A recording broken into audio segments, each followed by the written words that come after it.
Hey, my Liptons. I quickly want to review The Dark Side of the Ring. This is the finale of Dark Side of the Ring season 4. Um, I just want to, okay, I'll keep my thoughts on season 4 towards the end, but I just want to quickly talk about Marty Janetty because I just watched the episode. Um, I thought this episode was good.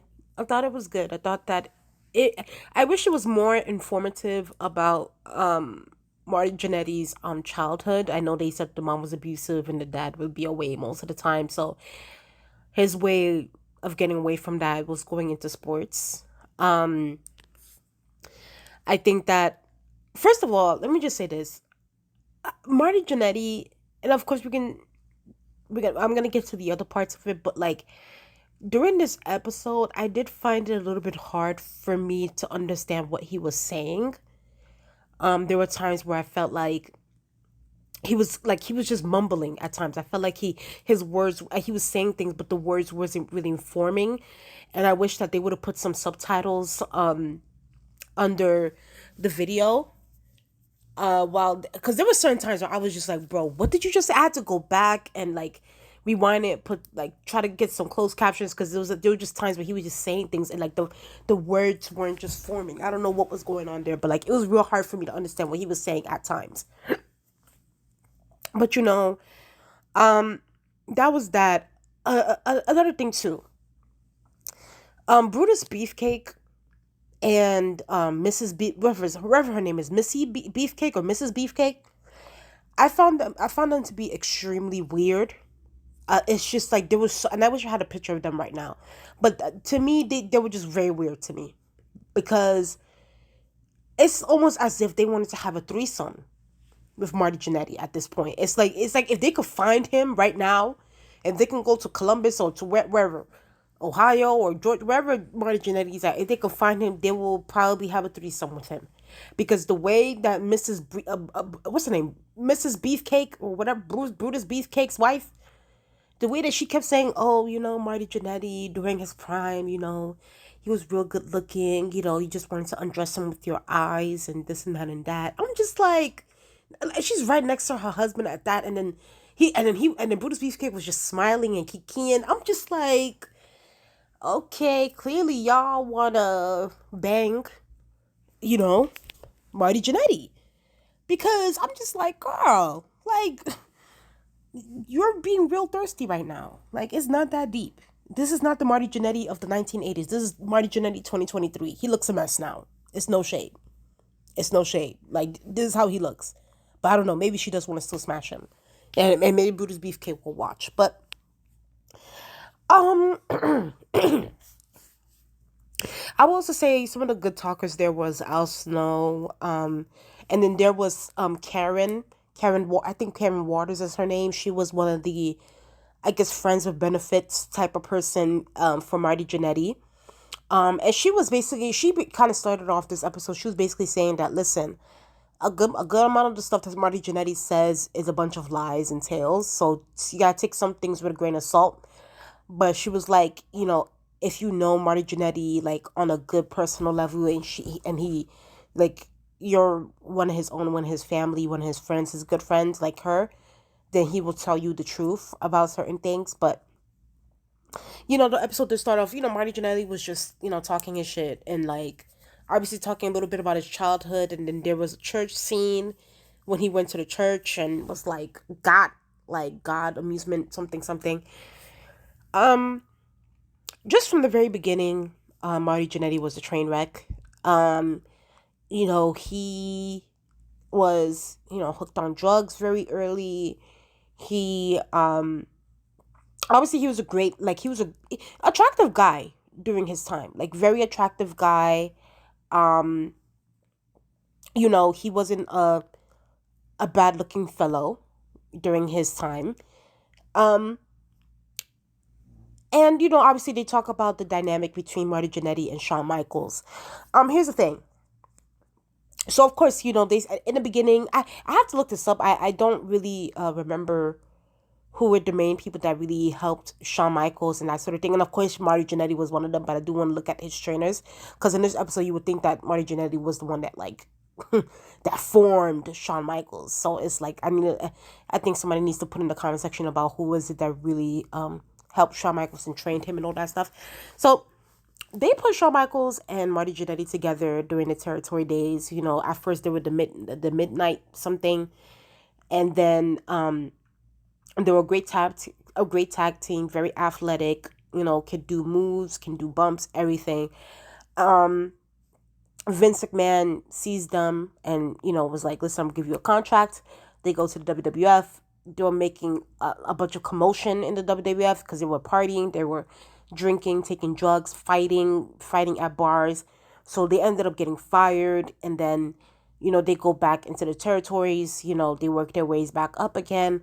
Vince McMahon hires them again. Now, at first, clearly, this is a great tag team, and I guess they were both feeding off each other. Um, when it comes to like their swagger and everything. But I think that what ended up happening between the Rockers, because it wasn't just a storyline thing. It was also things that happened personally between Shawn Michaels and Marty Jannetty. I think that listen, looks matter as well. And don't get me wrong, I think Marty Jannetty he was a good looking man during his time. But I just think that maybe Shawn Michaels was the more marketable one, I guess you could say, like just visually speaking, and and I guess his features and the way his shape, his face, and everything like that. I think people were more into the Shawn Michaels because he was the more playboyish, like more marketable guy compared to a Marty Jannetty. So I think that Vince probably saw Shawn Michaels as more of the star within the group compared to Marty Jannetty. So that was clearly a thing. And of course, listen, both Marty Jannetty and Shawn Michaels were on drugs. They were all doing their shit. And it is true that Marty Jannetty was the one that introduced, the drug culture to Shawn Michaels. That is the truth. But, Shawn Michaels also has to take his personal responsibilities because at the end of the day, no one forced him to take the drugs. He chose to take the drugs. Um, I think that, in a way, Shawn Michaels started to get a little bit tired of, just just Marty Jannetty just taking it over the edge. And, that fight that happened, and they showed it in the episode, the fight that happened in the hotel where, Shawn pushed Marty Jannetty through the window, and then, Marty ended up getting Shawn Michaels on the floor. He started punching him to the point he started bleeding. I think that was just really the breaking point for Shawn Michaels. So obviously when it came time to when Vince brought up the solo singles, like let's do we need to do single runs here, Shawn Michaels was all on board. Because I actually think that Shawn Michaels saw Marty Jannetty as a liability, which is true. Marty Jannetty definitely was a liability, and I think that Shawn Michaels knew that if he wanted to go to the next level, if he wanted to climb up that social ladder in the wrestling business, he couldn't bring Marty Jannetty with him because he saw the writing on the wall. So I don't fault Shawn Michaels for having his own back, because especially during that time in the world of wrestling, it's every man for themselves. It's just Shark Tank within the wrestling business. Like within the wrestling business, you really have to you need to make sure you're the top person, so that like you're getting the most money. You're making sure that you're feeding your family. You're making sure that the fans love you. Everything you need to get over. So I think that Shawn Michaels definitely saw Marty Jannetty as a liability, and maybe he was politicking backstage with Vince McMahon, just saying, "Hey, like let's get the singles run going, get me away from this man." And obviously, the fight that happened in the hotel really was the straw that broke the camel's back. So while I think what was it shitty of him to do so, yeah, of course, but I don't expect anything less. It's like, if I'm going to do something that's to better myself and to better my brand and my image and me getting the top spot, me getting championships, me getting the most money, I'm going to take it. So I don't really fault Shawn Michaels for doing what he did. Now, obviously during the breakup of the Rockers, it really propelled Shawn Michaels compared to Marty Jannetty. And of course, I know they tried to, get Marty Janetty to play into the storyline that he was betrayed, and he had the whole like the shirt, the cancel Shawn Michaels shirt, and everything like that. I have the picture. Where is the picture? Right here. Hopefully you guys can see it, but like, Shawn Michaels was with Sensational Sherry and that sort of thing.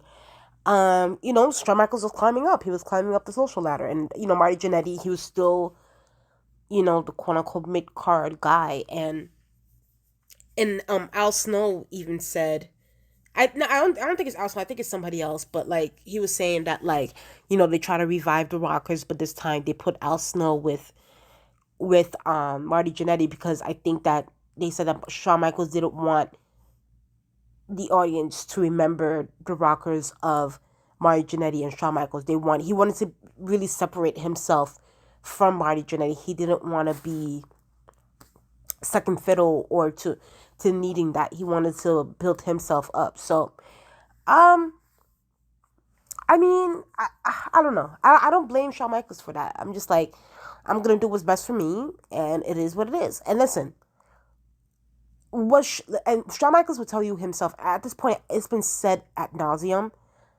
how much Shawn Michaels was a dickhead in the back in the days, and like his attitude, the way he treated people, blah blah blah blah blah.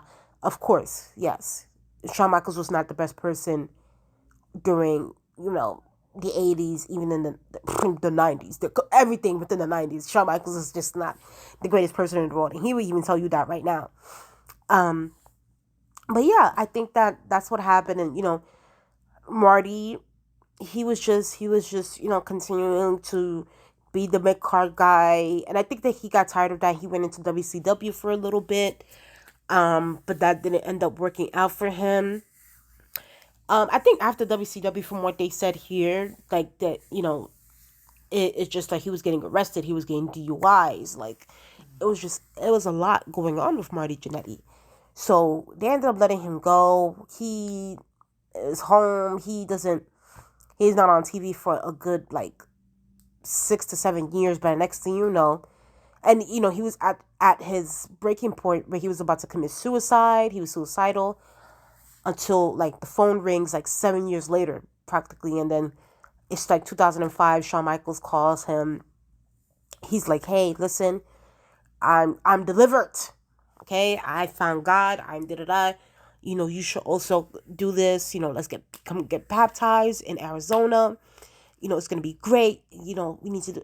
So Marty Jannetty was like, "Okay, like let me just." It's like I got nothing else to do, so he's like, "Okay, let me just go." And Marty Jannetty even said in his episode, he was like, "Listen, that was those 3 weeks. That time when I went to Arizona, got baptized, and Shawn Michaels helping me getting baptized. That was the purest I ever been in for 3 weeks." So he got baptized and everything. By next thing you know, WWE calls Marty Jannetty saying, "Listen, we want to do a Rockers reunion with you and Shawn Michaels. It's gonna be great."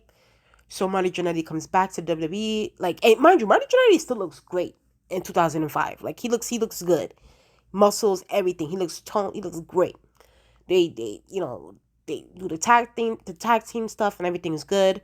WWE was gonna offer Marty Jannetty like a 1 year contract, I think, with over $1 million and everything, and everything was going well for him until boom, he gets arrested again because I don't know, he gets into a fight with a stripper or something like that. I don't know what happens there. He gets arrested. WWE is just like, we're gonna pass up on this contract. We can't have our wrestlers getting arrested like this out here. Like, so they just left Marty Jannetty where he's at. And it's so crazy because it's just like, I actually think that would have been a life changing situation had Marty Jannetty not get into any trouble a week after the baptism and the whole reunion thing. But, that's what happened. He gets in trouble, he gets arrested, and then he goes right back down to the downward spiral. Um, Marty Jannetty, it's a lot of craziness, and on top of that, they get into like the whole social media antics that are going on with Marty Jannetty. Now, let me just say this because I did take screenshots of the post. I can't lie. I can't lie. A few of these posts are hilarious. I was cackling on the screen when I was watching them on the dark side of the ring, because I'm just like, Marty, like, what is this? Like, what is this? Like, what are you saying, bro? Some of this shit is hilarious. But then there's a one post where it kind of creeped me out. But like, some of this shit is hilarious. So it's like, he says here, and there's Marty Janetty's post on Facebook. He says here, we already know Michelle Obama gonna walk up and and brag, I win, because you white blank scared to show your nuts. Call me racist. I don't give a fuck. I got 13 daughters. All right, 13 black daughters.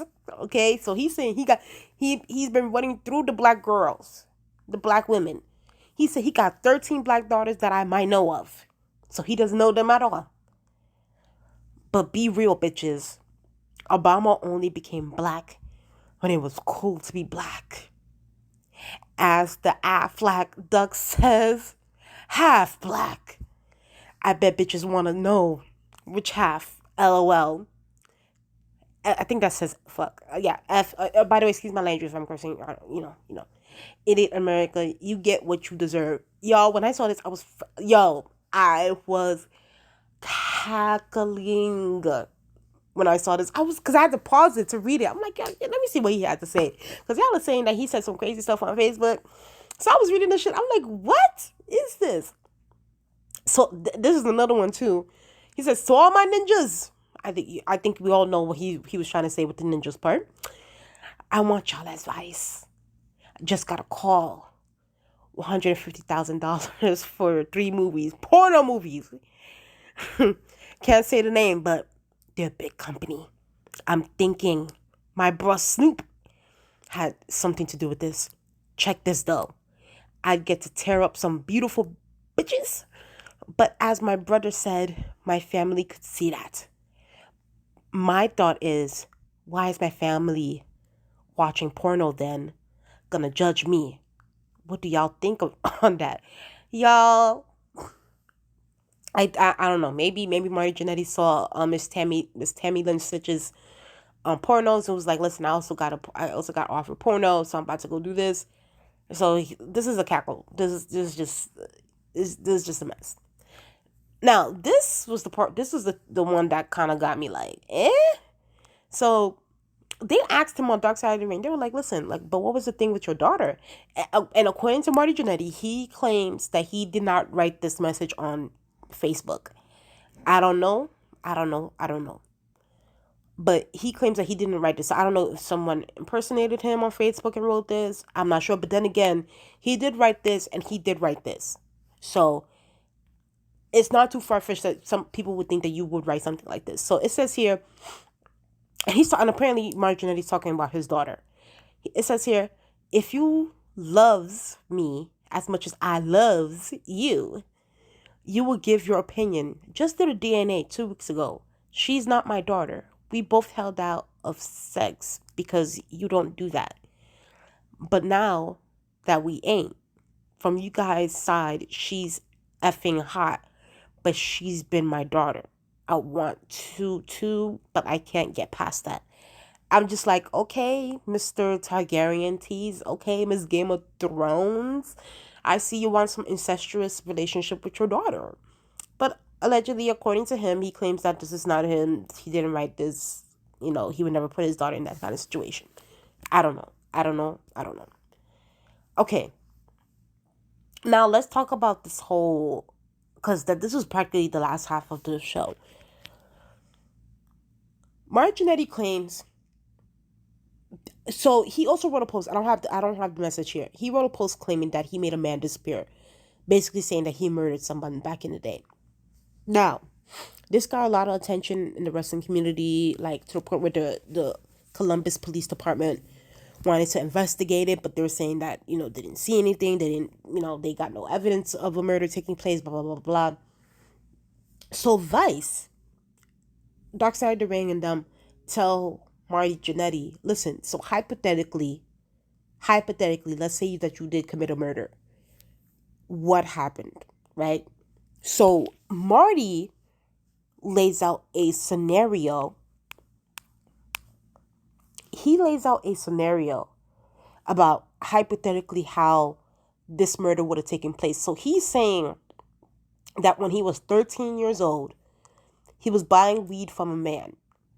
He gets in a car to buy the weed, wants to pay him. The man tries to touch Marty Janetty inappropriately. He was like, listen, get off me. I'm not with that. The grown man, excuse me, the grown man goes to attack Marty Janetty. He has Marty Janetty on the floor. Marty Janetty takes a rock, hits him at the temple. The guy apparently passes out or dies right then and there by the rock hitting him on the temple. So then Marty calls a family member to come and get rid of the body. And according to what Marty said, he and his family member threw the body over the river. And that was that. Now, personally for me, I feel like that's when Marty Janetty was laying out that story, that's the most I felt like throughout the whole episode. And he wasn't mumbling, he wasn't cackling. I can hear him clearly for what he was saying. To me, he sounded very precise with that whole scenario. Okay? So I'm just like, damn, for this to be a hypothetical, goddamn, this is very, very specific. So for me, I'm like, is this really like? I mean, Columbus Police Department. Are y'all sure y'all really completed this investment? Like, I don't know. Like, maybe I need to look through the river. Like, I don't know what y'all have to do. But according to what obviously the Columbus Police Department released a statement saying that confirmed that that it investigated these allegations and stated that we have no evidence of a murder, connected cold cases or missing persons concerning Mr. Janetty's allegations. So they claim that they already did what they had to do. Mr. Janetty's full of shit, and it's just all wrestling. I don't know because according to Al Snow says that Marty Janetty also expressed this to him in the 90s like that, and then another person is saying, oh, he said the same thing, but like they're saying that he set the body on fire. But then again, if the body was on fire, there'll be bones or blah, blah, blah. And then Karen, the friend of the Federal Benefits woman, the one that Marty Janetty considers a friend, she claims, because she was the one in the beginning of the episode that said that, Marty Janetty tends to bullshit a lot of stories. But but you have to get close to him to know where he would tell you the truth. So she claims when they asked her about the murder story and if she thinks that Marty Janetty actually committed the murder, she said yes. She said that Marty legitimately, and he wasn't bullshitting her, he wasn't saying anything to her, legitimately, allegedly claimed to her that he did do that. There was no hypotheticals, it was no wrestling, no. She said that he did kill somebody. That's what she claimed. I don't know, allegedly. For me personally, I truly feel like Columbus Police probably needs to do a second investigation. Like, I don't know, like they need to redo, like they need to probably go look in the rivers down there for where and they even took him to the spot too. Vice legit took him to the spot where he claimed that the hypothetical murder took place. So, I don't know. I think that they probably need to do another investigation to see what happened there. And see what's going on there. But then again, I'm just like, okay, Marty Janetty's claiming that he was 13 and the guy was trying to assault her. That's why I'm like, y'all need to be precise. Like, y'all needed to, the Columbus Police Department really needs to be sure that nothing took place there and making sure that, just to be sure, because like it's a lot going on. But other than that, overall the episode was good. But overall, if I'm gonna give Dark Side of the Ring season 4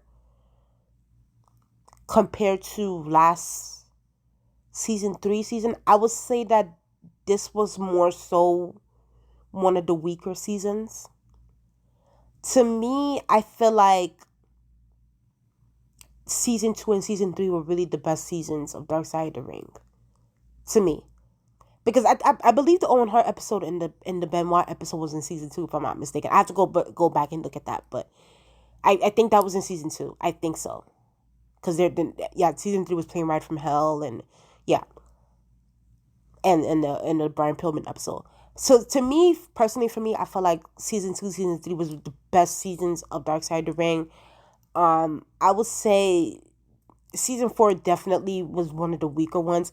I already expressed my feelings about like the marketing that went into season 4. I thought that it was terrible. I think the promotions was terrible. I felt like Justin, Evan Huston, all them, like they I feel like instead of doing like Instagram or like going to smaller YouTubers, like y'all guys should have been doing way more, like more money should have been done to the marketing for this. Like I felt like the marketing wasn't very good for this season, and I already expressed that. You guys can go on my wrestling talk playlist to go and see that, because I've been off on Dark Side of the Ring because I'm just like, girl, like there's Dark Side of the Ring, like I need to give more marketing needs to go into this, but it is what it is. But yeah, I felt like this season was okay. It has some good stories, but I wasn't really blown away to the max as I was for like the Brian Pillman episodes, the Chris Benoit episodes, the Owen Hart episodes, the Plane Ride from Hell episode. And to me, I felt like the Tammy Sitch episode could have been like that with Chris Candido and Tammy Sitch, but first of all, that should have been a 2-parter. That should have never been a 40-something minute episode. That's just flat out. So we'll see. We'll see what happens, season 5. According to the creators of the show, there is going to be a season 5 because the situation that's going on with Vice and their bankruptcy has nothing to do with the Dark Side of the Ring. They're good. We'll see what goes on. We'll see. We'll see. To me, I think that if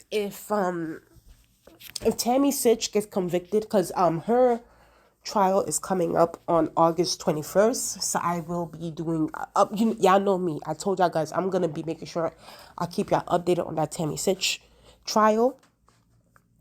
I think that if she does get convicted, which I believe she will, I think that there should be a whole documentary on that on Vice. I can definitely see them talking about Vince McMahon again, probably doing the Dark Side to bring Vince McMahon. But we'll see. We'll see what happens from here. But please tell me what you guys think in the comment section below. Tell me if you guys like this episode. How did you guys feel about it? How did you guys feel about Dark Side during season 4? And would you guys be tuning in for season 5? Please like, comment, and subscribe. Let's get up to 600 subscribers, and I'll talk to you guys later. Bye.